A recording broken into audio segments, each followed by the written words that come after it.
Stocks வாங்கி விற்று தலைவலியோடு இருக்கிற இன்வெஸ்டராக நீங்கள் இருக்க வேணாம்னு நினைக்கிறீங்களா? மியூச்சுவல் ஃபண்டில் தாராளமாக நீங்கள் இன்வெஸ்ட் பண்ணலாம். 1 கோடி என்ற இலக்கை அடையலாம். சில ஆயிரம் சம்பாதிக்கக்கூடிய ஒரு முதலீட்டாளராக நீங்கள் இப்போ இருந்தாக்கணும். லட்சங்களை கடந்து 1 கோடியை நீங்கள் எட்ட முடியும். மைல்ஸ்டோன்ஸ் 12 அதற்கான ஒரு இடம் தான். அது உங்களுக்காக தான் உருவாக்கி இருக்கோம். இந்த பிளாட்ஃபார்ம் மூலமாக நீங்கள் நிச்சயமாக 1 கோடி என்ற இலக்கை அடைய முடியும். ஒவ்வொரு மைல்களாக கடந்து 1 கோடி உங்களுக்கு வந்து சேரும். கீழே உள்ள ஃபார்மை ஃபில் பண்ணுங்க, M2W சேருங்க, நிம்மதியாக இன்வெஸ்ட் பண்ணுங்க. போரிங் ஸ்டாக்ஸ் இண்டெக்ஸ் ஏப்ரல் மாதத்தினுடைய ரிவ்யூவை இப்போ நம்ம பார்க்க போகிறோம். ஏப்ரல் மாதத்தில் நிஃப்டி 50 TRI 1 லட்சம் ரூபாயை நீங்கள் ஏப்ரல் 1ஆம் தேதி இன்வெஸ்ட் பண்ணியிருந்தாக்கா 1,05,836 ரூபாயாக உயர்ந்திருக்கும். ஸோ 5.84% நிஃப்டி 50ல் ஏப்ரலில் கிடைச்சிது. அதே பீரியடில் போரிங் ஸ்டாக்ஸ் இண்டெக்ஸில் போட்ட 1 லட்சம் ரூபாய் 1,05,812 ரூபாயாக உயர்ந்திருக்கும். ஸோ 5.81%. நிஃப்டி 50யை விட நம்ம 0.03% அண்டர் பர்ஃபார்ம் பண்ணியிருக்கோம். இதுக்கு நிறைய காரணங்கள் இருக்குது. முக்கியமாக நிஃப்டி 50யில் பர்ஃபார்ம் பண்ணக்கூடிய இப்போதைய ஸ்டாக்ஸ் பவர், அதே போல் மெட்டல்ஸ், இதெல்லாம் நம்மக்கிட்ட இல்லை. PSU ஹோல்டிங்ஸ் நம்மக்கிட்ட குறைவாக இருக்குது. ஸோ இதெல்லாம் நிச்சயமாக நிஃப்டி 50க்கு ஏப்ரல் மாதத்தில் பெரிதும் கை கொடுத்த பங்குகள். அது நம்மக்கிட்ட இல்லாத போது நம்மளால் ஒரு ஹையர் பர்ஃபார்மன்ஸை எடுக்கிறதுக்கு வேறு ஏதோ ஸ்டாக் பர்ஃபார்ம் பண்ணியிருக்கணும். அந்த மாதிரி நமக்கு அதிகமாக பர்ஃபார்மன்ஸை நம்ம ஸ்டாக்ஸு கொடுக்கல. ப்ளஸ் நம்ம போர்ட்ஃபோலியோவில் சில கம்பெனிஸ் வந்து போர்ட்ஃபோலியோ தொடர்ந்து கீழே எடுத்துக்கிட்டே வருது. அதில் குறிப்பிட்டு சொல்லணுன்னாக்கா M&M, ITC போன்ற நிறுவனங்களை நம்ம சொல்லலாம். ஸோ இந்த மாதம் 5.84% நிஃப்டி ரிட்டர்ன் கொடுத்துருக்குனாக்கா நம்ம போர்ட்ஃபோலியோவில் 10 கம்பெனியில் எத்தனை கம்பெனி நிஃப்டியை விட பெட்டர் ரிட்டர்ன் கொடுத்துருக்கு அப்படிங்கிறத இப்போ பார்ப்போம். குறைவாக கொடுத்த நிறுவனங்கள் M&M 2.18, Sun Pharma 4.62, ICICI Bank 4.18, Reliance 4.5, HDFC Bank 3.97. இத்தனை பங்குகள் நிஃப்டி ரிட்டர்னோட கம்மியாக நமக்கு ஏப்ரலில் ரிட்டர்ன் கொடுத்துருக்கு. நிஃப்டியோட பெட்டராக பர்ஃபார்ம் பண்ண companies Coal India 7.13, Bharti Airtel 5.89, Maruti Suzuki 6.44, best performing stock Larsen & Toubro 11.27 and கடைசியாக ITC 7.95. ஸோ ITCக்கு ஏப்ரல் நல்ல மாதம். ஸோ 5 கம்பெனி நிஃப்டியோட பெட்டராக பர்ஃபார்ம் பண்ணியிருக்கு, 5 கம்பெனி நிஃப்டியோட குறைவான ரிட்டர்னை கொடுத்துருக்கு. இதுதான் ஏப்ரல் மாதத்தினுடைய போரிங் ஸ்டாக்ஸினுடைய பர்ஃபார்மன்ஸ். ஸோ ஜனவரி 1, 2026 ஏப்ரல் 30 வரைக்கும் boring stocks versus Nifty 50 TRI பர்ஃபார்மன்ஸை இப்போ அளவிடுவோம். நிஃப்டி 50ல் நீங்கள் 1 லட்சம் ரூபாயை போட்டிருந்தீங்கன்னா ஜனவரி 1ஆம் தேதி அது 91,910 ரூபாயாக குறைந்திருக்கும், -8.09%. ஆனால் அதே பணத்தை நீங்கள் போரிங் ஸ்டாக்ஸ் இண்டெக்ஸில் ஜனவரி 1ஆம் தேதி போட்டிருந்தா 1,92,713 ரூபாயாக குறைந்திருக்கும். ஸோ -7.29.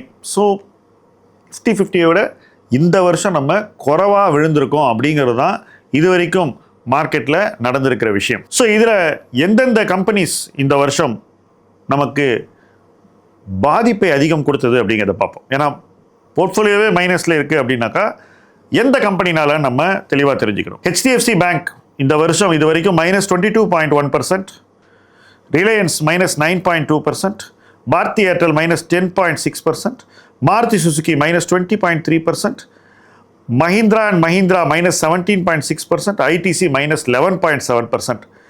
இது தவிர L&T -3.1%, ICICI Bank -5.6%. ஸோ கிட்டத்தட்ட எல்லாமே நெகட்டிவ் இருக்கக்கூடிய ஒரு காலச்சூழல் தான் இந்த வருஷம்.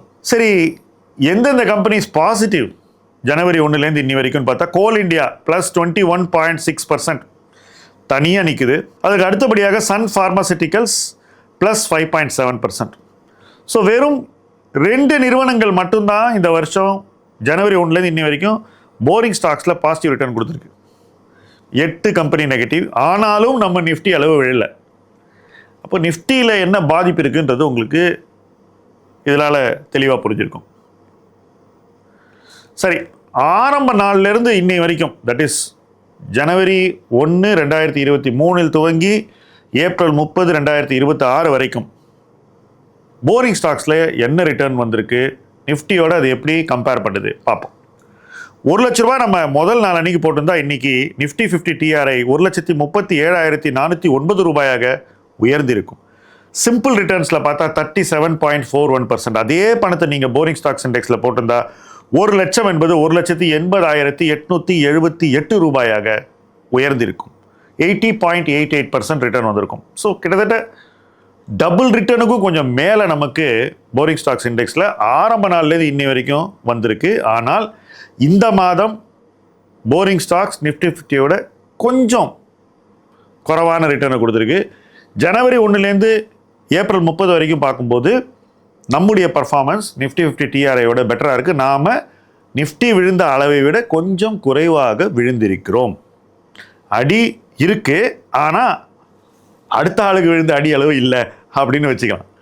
ஸோ இந்த மாதிரி ஒரு போர்ட்ஃபோலியோ பர்ஃபார்மன்ஸை நம்ம ஸ்லைஸ் பண்ணி பார்க்கும்போது எதனால் அந்த போர்ட்ஃபோலியோ ஸ்ட்ராங்காக இருக்குது, எந்த ஸ்டாக்ஸ்னால வீக்காக இருக்குது, எப்படி அந்த போர்ட்ஃபோலியோ மறுபடியும் ஸ்ட்ராங்காகி பர்ஃபார்ம் பண்ணோம், என்ன புகுத்தினால் அந்த போர்ட்ஃபோலியோவுக்கு நன்மை, இதெல்லாம் யோசிக்கணும். என் பார்வையில் இந்த போர்ட்ஃபோலியோவில் நான் ரொம்ப சைக்ளிக்கல் கம்பெனிஸ், மெட்டல்ஸ், அப்புறம் மைனிங், இதெல்லாம் ரொம்ப அதிகம் வச்சுக்கலாமா அப்படின்ற ஒரு கேள்வியை கேட்டுக்கிட்டே இருக்கேன். கோல் இண்டியா ஒரு கம்பெனி தான் இருக்குது. பட் மற்ற கம்பெனிஸை ஆட் பண்ணுறதுக்கு எனக்கு ஒரு தயக்கம் இருக்குது. அதிக ஏற்ற இறக்கங்கள் இந்த போர்ட்ஃபோலியோவை பாதிக்கும்ன்ற ஒரு கவலை எனக்கு இருக்கிறதுனால நான் அதிக ஏற்ற இறக்கங்கள் காணாத பங்குகளை வச்சு இந்த போர்ட்ஃபோலியோவை தொடர்ந்து வழிநடத்தி வருகிறேன். ஸோ ரிட்டர்ன் பண்ணணும் அப்படிங்கிறது மட்டும் க்ரைட்டீரியா இல்லை, நமக்கு என்ன மாதிரியான ஒரு பீஸ் ஆஃப் மைண்ட் தேவை, எப்படி ஓனர்ஷிப் எக்ஸ்பீரியன்ஸ் இருக்கணும், இது எல்லாமும் ரொம்ப ரொம்ப முக்கியம். உங்கள் போர்ட்ஃபோலியோவில் நீங்கள் செலக்ட் பண்ணுற ஸ்டாக்ஸில் இதெல்லாம் நீங்கள் செய்கிறீங்களா? தாராளமாக நீங்கள் இதை பற்றி கமெண்ட் செக்ஷனில் எழுதலாம். உங்களுடைய அப்ரோச் என்ன, நீங்கள் எப்படி ரிஸ்க் பார்க்குறீங்க, அதிக ரிஸ்க் எடுக்கிறது உங்களுடைய இயல்பா, அல்லது ரிஸ்க்கை தவிர்த்து கூட உங்களால் ரிட்டர்ன் பண்ண முடியுதா, உங்கள் அனுபவம் என்ன, இந்த வருஷம் இது வரைக்கும் என்ன எக்ஸ்பீரியன்ஸ் பண்ணியிருக்கீங்க, இதை எல்லாம் தாராளமாக நீங்கள் கமெண்ட் செக்ஷனில் எழுதலாம். தொடர்ந்து போரிங் ஸ்டாக்ஸ் இண்டெக்ஸை நம்ம ட்ராக் பண்ணிக்கிட்டே இருப்போம்.